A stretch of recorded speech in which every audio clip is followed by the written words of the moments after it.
اللہ کا ذکر ایک ایسا کمال ہے، جب انسان کو اس کی توفیق مل جائے تو یہ بیماریاں اللہ کے فضل سے ختم ہو جاتی ہیں، دل پاکیزہ ہو جاتا ہے، دل کی بنجر زمین آباد ہو جاتی ہے۔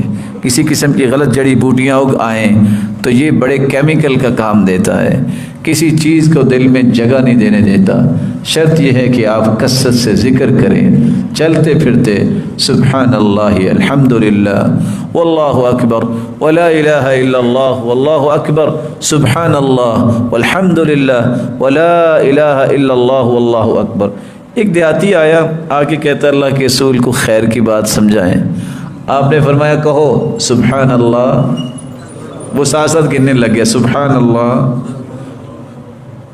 الحمدللہ ولا الہ الا اللہ واللہ اکبر، 4 باتیں سنی، خوش ہو گیا۔ تھوڑی دور جا کے نا واپس آ گیا، کہتے ہیں یا رسول اللہ صلی اللہ علیہ وسلم سبحان اللہ یہ بھی اللہ کے لیے، الحمدللہ یہ بھی اللہ کے لیے، ولا الہ الا اللہ یہ بھی اللہ کے لیے، واللہ اکبر یہ بھی اللہ کے لیے، فما لی میرے لیے کیا ہے؟ یعنی کتنی سوچ آئی نا اس کو، میرے لیے کیا ہے؟ آپ نے فرمایا جب تم کہتے ہو نا سبحان اللہ تو تیرا رب پہلا انعام دیتا ہے، کہتا ہے صدقتا میرے بندے تو سچا ہے، تو نے سچ کہا ہے۔ جب تم کہتے ہو نا الحمدللہ تیرا رب پھر کہتا ہے صدقتا میرے بندے تو نے سچ کہا ہے۔ لا الہ الا اللہ جب کو تم کہو گے نا تو تیرا رب تیسری مرتبہ کہے گا صدقتا میرے بندے تو نے پھر سچ بولا۔ اللہ اکبر جب تم کہو گے چوتھی مرتبہ تیرا رب تیری تصدیق کرے گا، تجھے سچا کہے گا صدقتا۔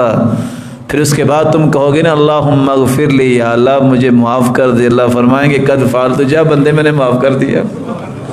پھر تم کہہ دینا اللہم ارحمنی، اللہ مجھ پہ رحم فرما، اللہ فرمائیں گے قد فعلت، میرے بندے کر دیا میں نے رحم۔ پھر کہہ دینا اللہم ارزقنی، یا اللہ مجھے رزق عطا فرما، تو اللہ فرمائیں گے قد فعلت، آج کے بعد میں رزق میں فراوانی کر دیتا ہوں۔ تو ذکر کیجیے۔